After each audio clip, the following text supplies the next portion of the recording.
En la radio de todos tenemos un espacio para reír, conversar y crecer espiritualmente, porque estamos entre amigas.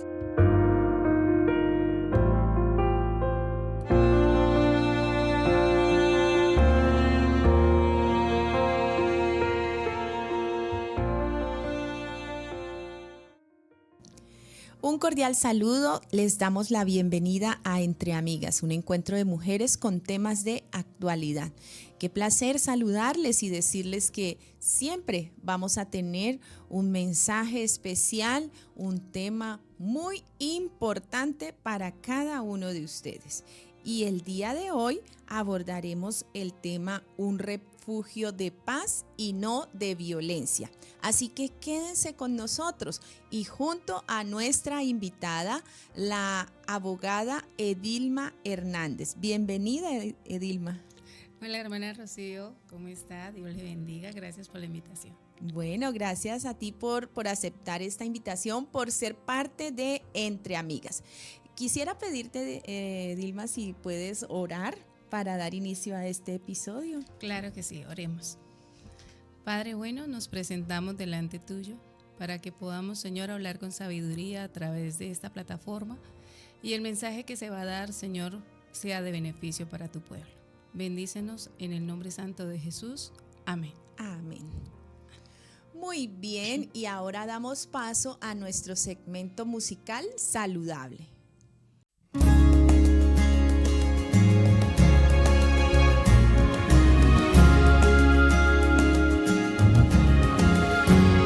¿Qué harás con el tiempo que te queda? ¿Qué dirás a tu mente y corazón? ¿Dejarás que el pasado te atormente o serás sin dudar un vencedor? Sé que en Dios tu futuro está seguro. No te prives y comienza desde hoy a vivir esa vida de valientes, esa vida que Jesús te regaló. Decide vivir feliz, dedicando a Dios tu vida para amar y compartir. Decide vivir feliz, solo Dios es la respuesta, la razón de tu existir. Hoy ve hacia Él, sin dudas, con fe, descubre la plenitud. Decide vivir feliz.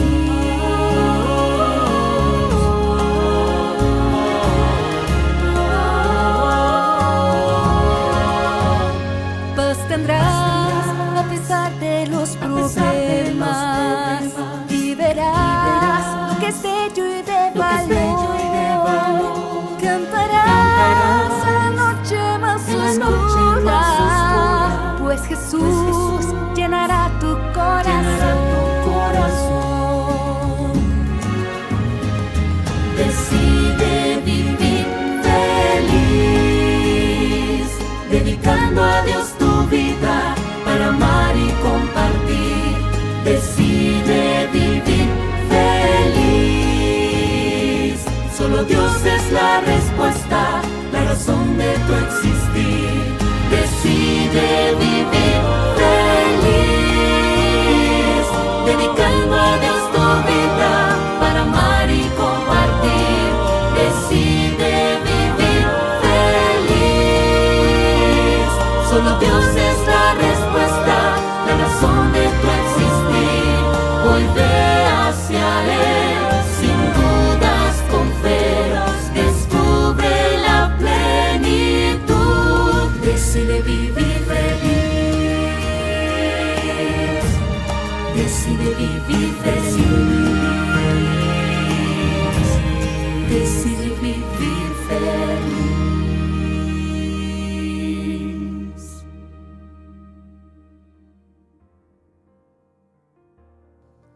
Les había mencionado que nuestro tema para hoy es un refugio de paz y no de violencia. ¿Qué piensan que hablaremos hoy? ¿Por qué necesitamos este refugio? Un lugar donde esté ausente la violencia. Tenemos alrededor nuestro, en nuestro mundo, aquí en nuestro país, un sinnúmero de situaciones manchadas por la violencia.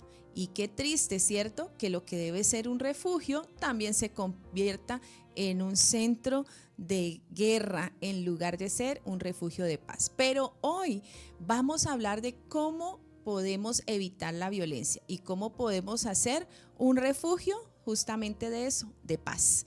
Para este tema se encuentra con nosotros una invitada súper especial, Edilma Hernández. Ella es abogada, también ella es enfermera y es una esposa, madre de dos preciosos hijos profesionales también, así que qué rico, Edilma, que estés con nosotros. Bienvenida a Entre Amigas. Gracias, hermana Rocío.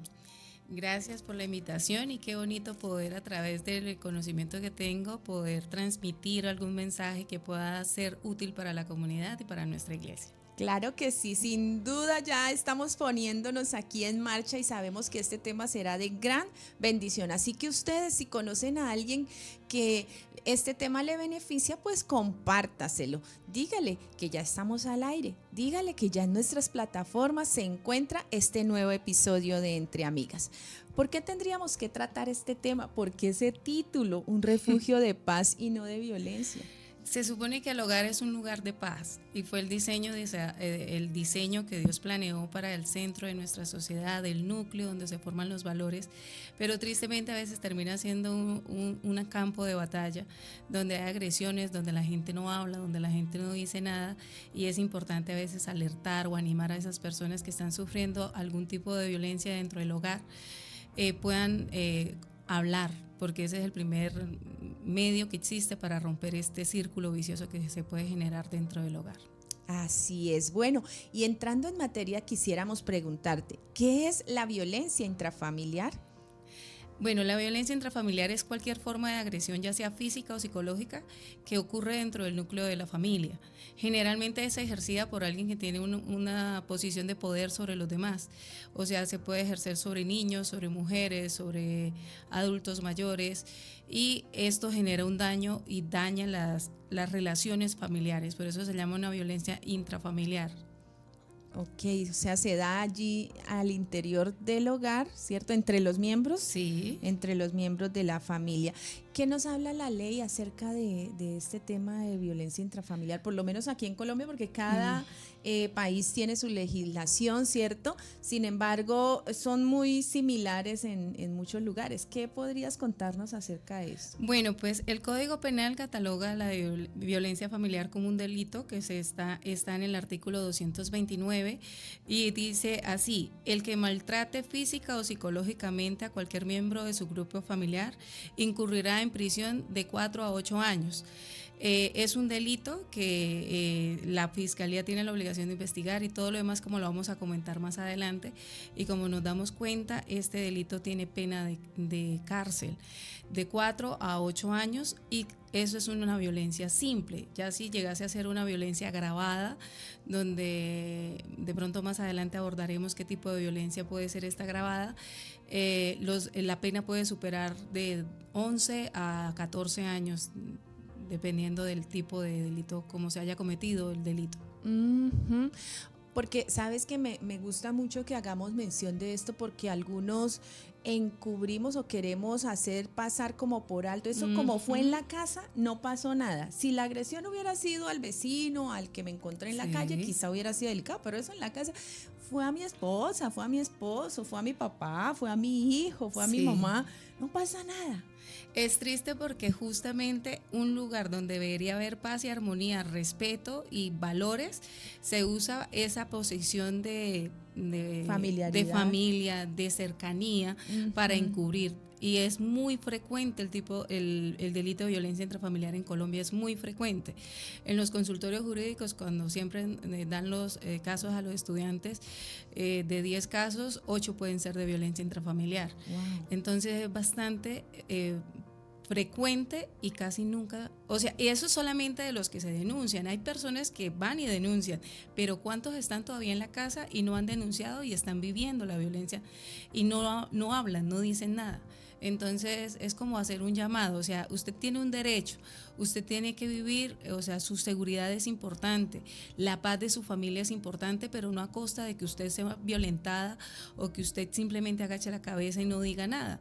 Nosotros tenemos leyes que nos protegen, leyes que nos permiten a nosotros tener protección de parte del Estado, y eso es lo que debemos hacer nosotros, hablar y activar las rutas, porque estas rutas son diseñadas justamente por eso. Los índices de violencia en Colombia son muy altos. Sí, y lo lamentable, Dilma, y queridas oyentes, queridas amigas y amigos, es que han ido creciendo. No sabemos si es que el hecho de que cada vez hagamos más sensibilización, esto ha generado mayor denuncia, o es que las personas se están convirtiendo cada vez más en agresores de todo y tipo. Algo también ha ido creciendo, o sea, siempre la violencia intrafamiliar se presenta más hacia las mujeres.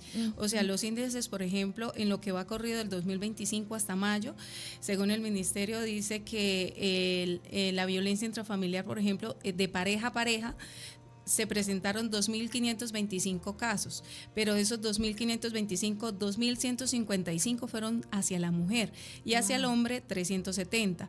O sea, el índice de violencia hacia la mujer es mucho más alto que hacia los hombres, pero también es por a veces, o sea, no estoy diciendo que no lo sea, pero alguna de las cosas que hacen que estas cifras se mantengan es la cultura, porque es muy difícil que un hombre vaya y denuncie diciendo que su esposa lo maltrata o su compañero permanente lo maltrata.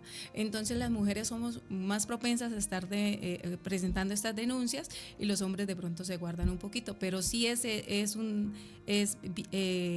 verificable que la violencia hacia la mujer es mucho más alta que hacia el hombre dentro del seno del hogar. Wow, qué impactante esto. Querida Dilma, cuéntanos un poquito quiénes son esos integrantes de la familia que pueden ser víctimas del delito de violencia intrafamiliar. Como ya lo habíamos dicho, los cónyuges, la pareja, entre ellos pueden haber violencia, los padres, los hijos, los abuelos, los tíos, los nietos, incluso las personas que cuidan a esos, que no son parte por vía sanguínea, pero sí tienen un rol de cuidado de alguno de los miembros de la familia. Y esas personas también pueden, si cometen algún abuso, algún delito, pasarse como violencia intrafamiliar.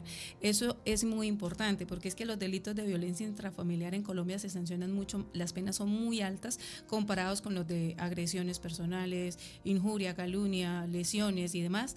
Entonces la gente, al tipificarlo como violencia intrafamiliar, las penas son más altas. Entonces por eso se busca proteger un poco más el núcleo. Wow, bueno, allí está.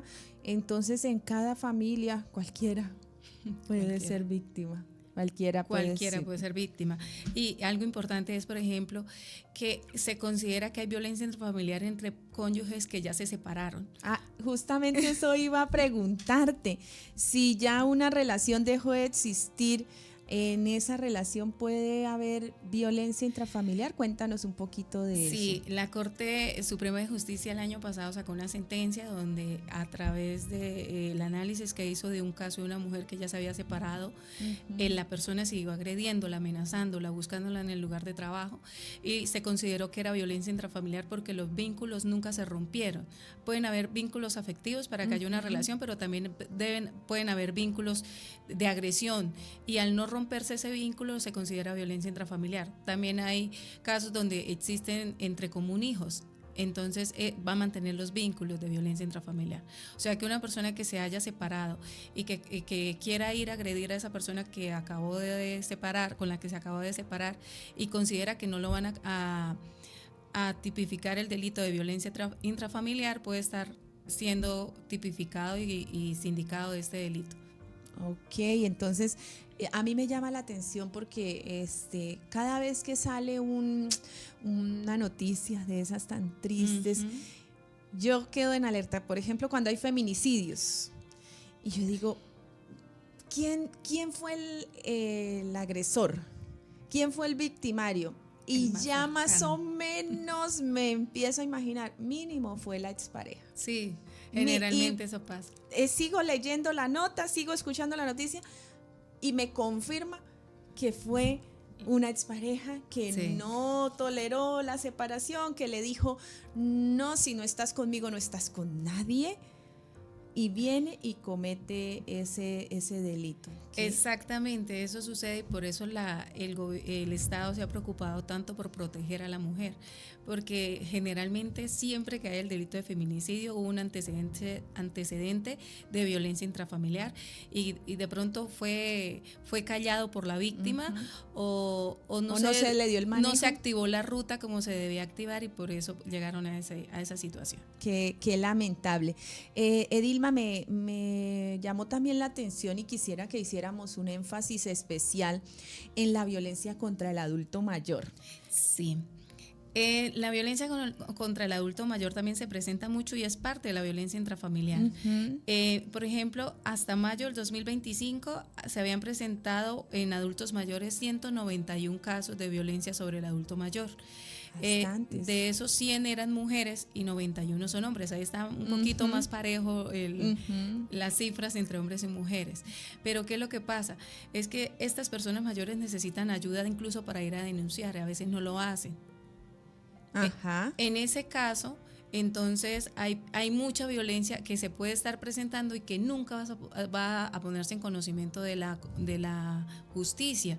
Entonces es importante que en este caso nosotros como cercanos a las personas donde hay adultos mayores estemos pendientes de esos signos de alerta, cómo está el abuelito, cómo se comporta, si anda como reprimido, si tiene moretones, cómo está el estado de su piel, porque los adultos mayores generalmente necesitan cambios de pañales, el aseo de sus partes íntimas, cosas por el estilo, y si estas situaciones uno las puede evidenciar en el entorno donde convive, en la sociedad donde está, pues es una señal de alarma que usted tiene el deber de colocar o de activar esta ruta también para proteger a los abuelitos. Recordemos también que en nuestra iglesia con el plan, ¿se dice? Sí, de prevención del abuso. Exacto, en It Now este año se hace énfasis en justamente proteger a las personas mayores, porque son personas que necesitan a veces una voz que hable por ellas. Son más vulnerables. Más vulnerables y hay diferentes tipos de violencia hacia ellos, a veces es financiera, el familiar viene y le saca su pensioncita, se gasta el dinero y ahí quedó el abuelito sin los recursos para sus necesidades. También puede presentarse la violencia física, la emocional, la psicológica, usted es una carga, usted es un estorbo para nosotros y eso es un tipo de violencia que también se puede denunciar. Wow, bueno, a tener cuidado porque muy seguramente allí en sus casas ustedes tienen esos adultos mayores, ¿cierto? Son personitas que lo dieron todo por cada uno de sus hijos, de sus familiares y muchos de ellos no son recompensados de la manera como deberían, son olvidados, aún viviendo en el mismo hogar, ¿cierto? Sí. Aislados, tratados mal, sin suplirles las necesidades, ¿cierto? Entonces, importantísimo y como Edilma nos decía, este año estamos promoviendo que el buen trato hacia el adulto mayor, que detengamos la violencia porque esas son cifras de lo que está denunciado. Sí, falta y lo qué que de no lo está. que no. Y miren lo que ella nos dice, nuestra invitada nos dice que para ellos el acceso a la denuncia es mucho más complejo, Sí. porque pueden verse amedrentados, es que si usted dice... Y que no lo pueden saco, moverse, a veces no pueden Ujú. caminar, necesitan una persona que lo lleve y no hay quien lo lleve. Y otra de las cosas que uno se da cuenta cuando ve las estadísticas en Colombia es que la violencia se centra más en las ciudades más pobladas, pero ¿qué podemos decir de las personas que están en los departamentos no tan poblados y que de pronto el acceso a la justicia es mucho más difícil?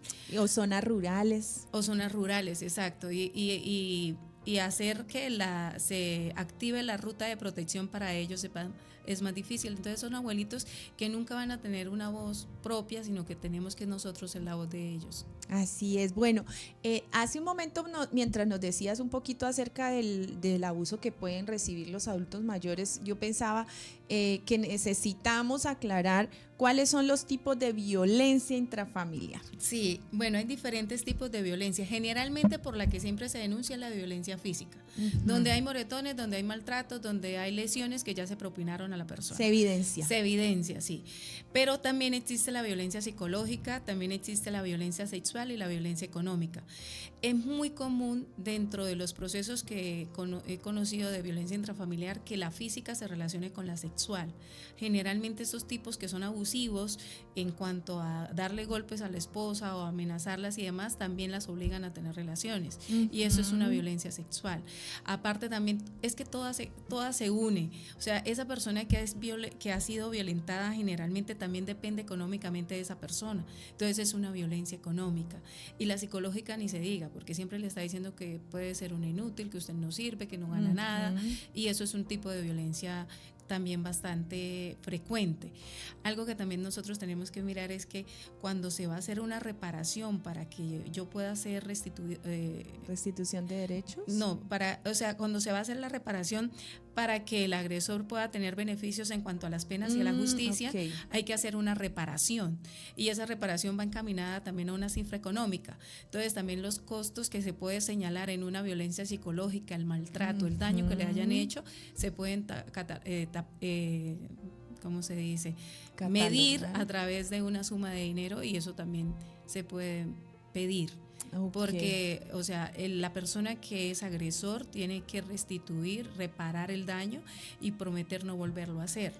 Eso es una de las cosas. Otra de las cosas es que tiene que pagar las terapias que se generen, ya sea psicológicas o todo lo que necesite esa persona para la parte judicial.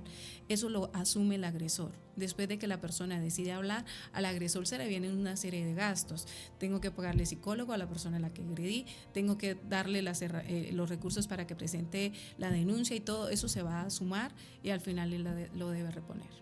Qué interesante, miren, así que aquellas personas que tal vez tienen dificultad para controlar sus emociones, ¿cierto? Y generan cualquier tipo de violencia de estas que hemos mencionado, física, psicológica, sexual, económica, patrimonial, tengan cuidado, porque una vez interpuesta una denuncia vienen muchas cosas por solucionar. ¿Cuál sería entonces, querida Edilma, esa ruta de atención integral para situaciones de violencia intrafamiliar?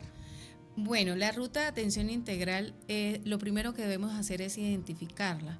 Y primero debemos ir a comisarías de familia, a la policía, a la fiscalía, incluso a instituciones de salud. En las instituciones de salud están alertadas que cuando llegue alguien con golpes, un niño, y tengan moretones, eso siempre se activa de una vez la ruta.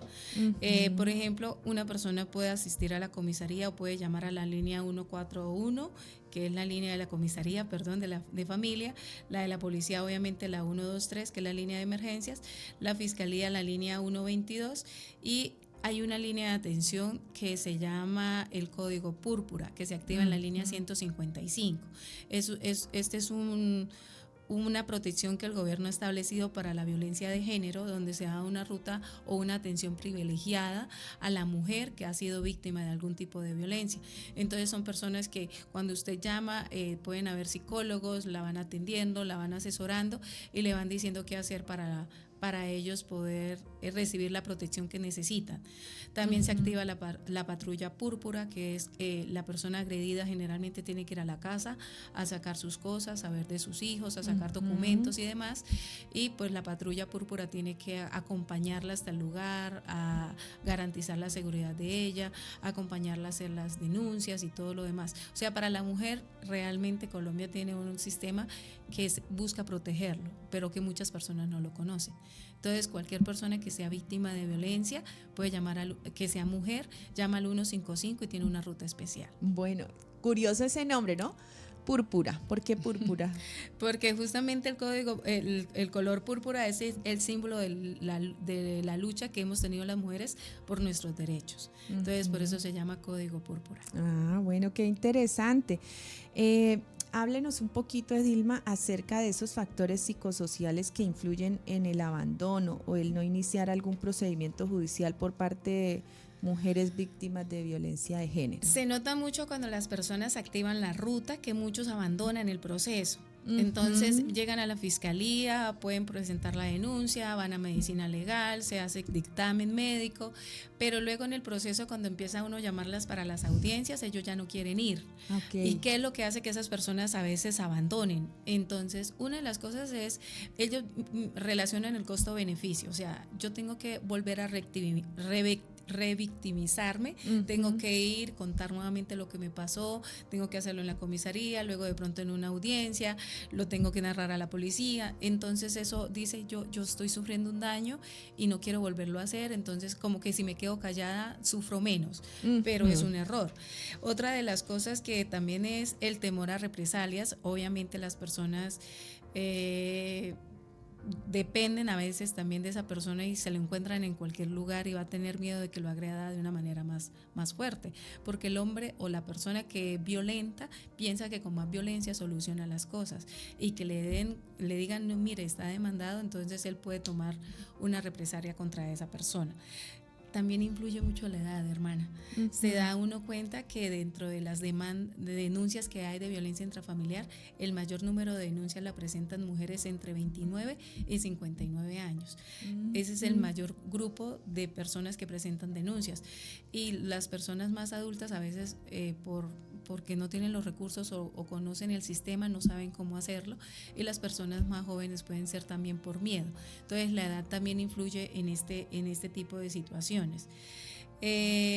Vemos también el estado civil. Curiosamente, las personas que están casadas tienden más a denunciar que las que están en unión libre. Sí, las que tienen una unión marital, de hecho, ellas como que lo postergan, y la que está casada sí se atreve a denunciar. Otra de las cosas que hace que de pronto una persona abandone son los hijos, que abandone el proceso judicial. Son los hijos. Esto es ambiguo, porque puede ser que por querer proteger a los hijos vaya y active la ruta, porque si me golpea a mí, más adelante los puede golpear a ellos, o a la par están siendo golpeados los dos. Pero también eso puede presentar de que, es que mis hijos yo no los quiero separar de mi esposo, mis hijos necesitan un padre, y esas cosas. Otra de los factores que hacen que las personas abandonen es la parte económica. Generalmente el agredido, la víctima, depende del agresor económicamente. Entonces, al no tener los recursos o al pensar que no los va a tener, ese es un motivo también para que decidan dejarlo el proceso.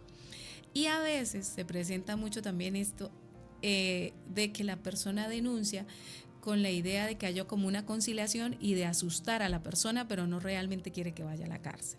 Es un delito que también pasa esto, igual que la inasistencia alimentaria. Las personas tienen la oportunidad de cobrar los alimentos a través de la parte civil, donde le van a restituir lo que le han dejado de recibir, y también tienen la oportunidad de colocar una denuncia por inasistencia alimentaria, pero cuando colocan la denuncia cree que van a recibir dinero, y al ver que no es dinero lo que le van a recibir, sino que le van a meter a la cárcel, ahí ya también lo abandona. Entonces la violencia intrafamiliar también va con eso, o sea, quiero asustarlo, pero no quiero que vaya a la cárcel. Y por ejemplo, en este caso, una denuncia por violencia intrafamiliar se puede retirar. La persona puede ir y decir, yo no, ya no quiero dejar así. Imagínense que en los casos que yo llevé consultorio jurídico, habían muchos que me llamaban, los usuarios que habían colocado ya la denuncia. Ellos les decía, mira, yo soy la abogada, tenemos audiencia a tal fecha. Yo les dije a ustedes que ya no quería seguir con la denuncia. ¿Por qué me siguen insistiendo? ¿Por qué? Yo ya no quiero que me representen, yo no sé qué, yo ya estoy bien con mi esposo, ya quiero dejar las cosas así, pero no se puede. Lo que pasa es que esto es un delito de investigación oficiosa de la fiscalía. Siempre la fiscalía debe llevar el delito hasta la última instancia. Entonces, lo que sí se dificulta mucho luego es la etapa probatoria, porque generalmente las pruebas las tienen ellos, los testimonios son no las ellos. quieren. A veces no hay un dictamen de medicina legal, sino solamente el testimonio de él y de sus hijos, y la señora lo llama a uno y le dice, yo no voy a ir a dar un testimonio, ni tampoco voy a permitir que mis hijos lo hagan. Y ahí es donde puede haber un proceso que debió haber terminado de una manera diferente, termina archivado recluido y ya no hay nada que hacer en ese proceso. Sin embargo, Edilma, ahí es donde uno evidencia el ciclo de la violencia, Ajá, ¿no? exacto. Ahí es donde uno dice, esta persona está experimentando totalmente el ciclo de la violencia, donde se va acumulando las tensiones, donde viene la explosión, donde luego viene la reconciliación, la luna de miel, pero luego se empiezan otra vez a acumular todo y siguen y siguen. Sí. Yo te escuchaba, yo dije, mínimo, esos clientes, esos consultantes estaban en plena reconciliación, en plena luna de miel, donde hay las promesas, yo no lo vuelvo a hacer, Sí. te lo prometo, mira, te bajo la luna, te llevo a Marte. Y es muy triste porque, por ejemplo, en uno de los casos que yo llevé, yo tuve que representar al agresor. Y yo decía, yo hubiera querido ser la defensa porque yo tenía mucho para agarrar y poder presentarlo. Pero tristemente él mismo llamó a la señora, la convenció de que no fuera, la señora no se presentó a la audiencia, le mandó un dinero, todo lo hacen por debajo y la señora no apareció y tampoco autorizó a los hijos. Entonces él fue absuelto del delito por falta de pruebas, pero realmente sí había un delito. Sí, había un delito y lo triste es que en este término de violencia es como cuando vas subiendo una escalera y avanza y avanza y avanza hasta que llega a un tope muy hay lamentable. muchas personas que tienen que huir en la noche, que tienen que buscar dónde esconderse con sus hijos porque el tipo llegó borracho, les pegó. Entonces ese tipo de situaciones se presenta mucho en la violencia, pero al otro día les dan un dinero, las llevan a comer, las compensen y ya con eso tienen. También, Edilma, yo he visto muchos casos donde, por ejemplo, hay consumo de drogas en los hijos que viven con sus padres ya adultos mayores y sus padres que se han vuelto codependientes, van tolerando y cuando el hijo no tiene para consumir, empiezan a agredir a También sus se padres. Y los padres no saben qué hacer. Sí. ¿Qué hago? Me preguntan, a mí me han preguntado varios, ¿qué hago? Pero si lo saco, pero es mi hijo, ¿cómo va a ser? Pero también es la vida que está en riesgo. Y es la protección, o sea, si usted no habla, mira, recordemos el caso de Judá y de Amnón y Tamar. Un caso donde el rey se entera y no hace nada, que era el padre de los dos. Sí. Y al guardar silencio terminaron todos vengándose y si se hubiese actuado desde el mismo inicio en que inicia la violencia, bueno, repetí, pero desde el mismo momento en que inicia la violencia, si hubiese actuado, entonces se hubiese frenado más violencia, porque terminaron varios muertos por causa de eso y él como padre debió haber hecho algo para que la violencia parara en ese momento. Y lo mismo nos pasa a nosotros. Nosotros creemos que si nos callamos es mejor, pero no, eso hace que la persona que está ejerciendo esa violencia se empodere, se sienta confiado, se sienta seguro de que nunca lo van a denunciar y la violencia cada vez sea más frecuente y más violenta. Más amplia, sí. Mencionaste ese caso tan interesante, una historia bíblica, porque saben, en la Biblia encontramos, como dicen, casos de la vida real. Y la historia de Amnón y Tamar es un ejemplo claro. ¿Quiénes eran ellos? Cuéntanos un poquito sobre esa historia. Los dos eran hijos del rey David, eran medio hermanos. Amnón se enamoró de su hermana y accedió carnalmente a ella, luego la rechazó y su otro hermano, Absalón, en represalia fue y en una fiesta terminó matando a Amnón en venganza por lo que había hecho con su hermana, mientras que David hubiera hecho algo, él como padre de los involucrados hubiese frenado un poco la violencia. Lo que yo digo, nosotros no debemos callar, porque es que nosotros como iglesia debemos ser, en este caso lo comparo con la iglesia, nosotros como iglesia debemos ser un refugio también para ellos.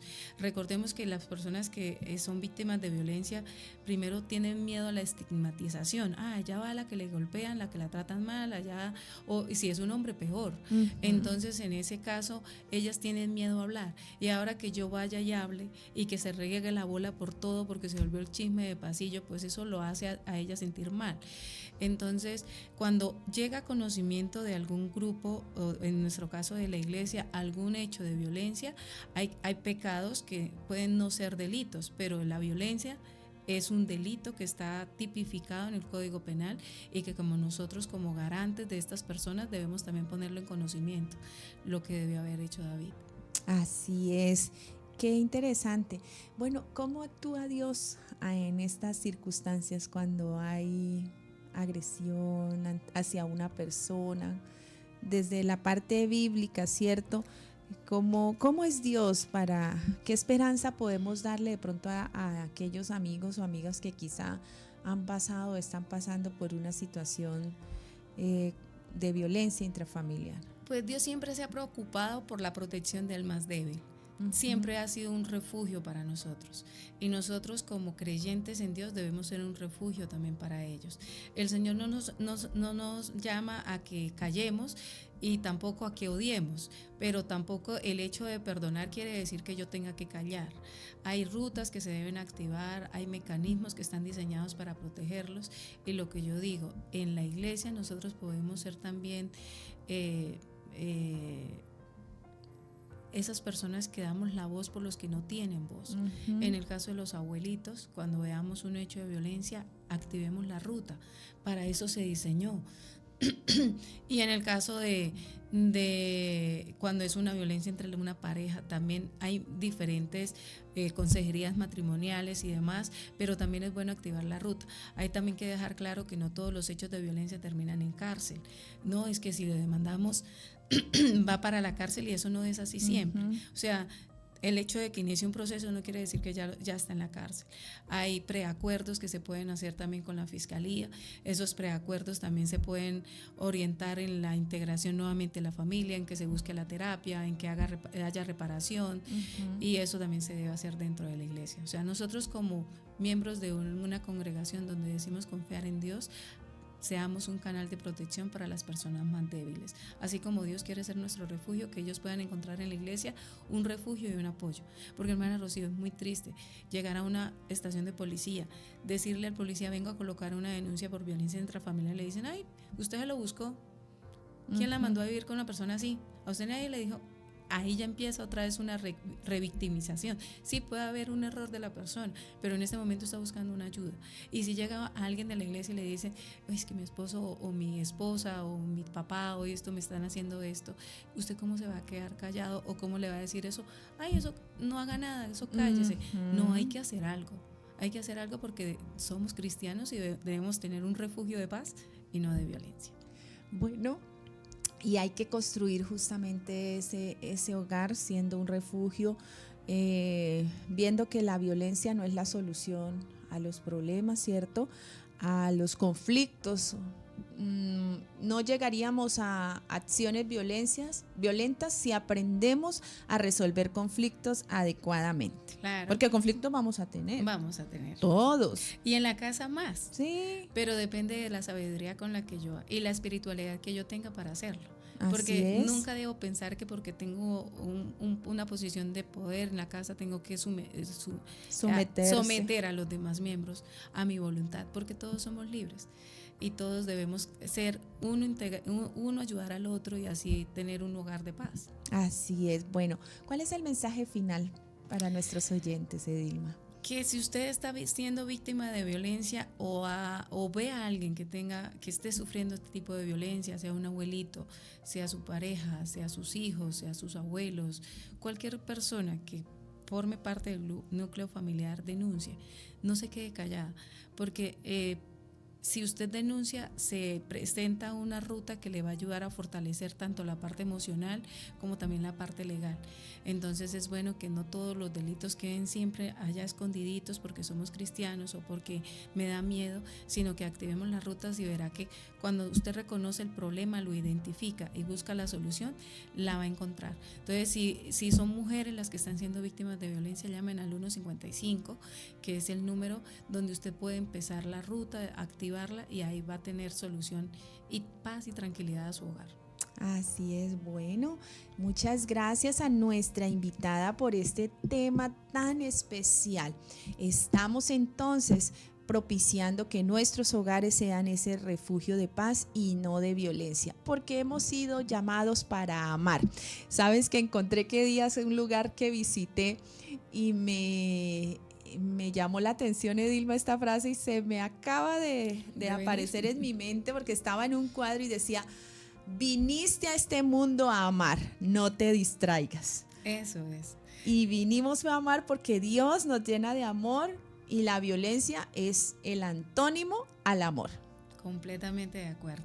Bueno, así que gracias por estar con nosotros aquí en Entre Amigas. Gracias por compartir este programa con otras personas que necesitan un mensaje de esperanza como este que hoy hemos tenido con nuestra invitada, la abogada Edilma Hernández, a quien le agradecemos por estar con nosotros aquí en Entre Amigas. Y vamos entonces a terminar con una oración. Oremos. Señor, muchísimas gracias porque tú nos muestras mensajes especiales para vivir mejor. Ayúdanos para que nuestros hogares sean refugio de paz, de aceptación, de amor, de perdón, de resolución de conflictos de forma sabia y oportuna. Oramos el día de hoy por todas las víctimas de violencia, sean Amén. niños, mujeres, sean adultos mayores, hombres. Señor, que por favor tú traigas sanidad a sus vidas, a sus corazones, y que nos ayudes a evitar dañar a otras personas, por el contrario, a amarlas y a verlas con los ojos con lo que tú ves a cada ser humano. Bendícenos en este día, te lo pedimos en el nombre de Jesús. Amén y amén. Amén. Bendiciones. Nos despedimos de ustedes deseando lo más bonito para este día.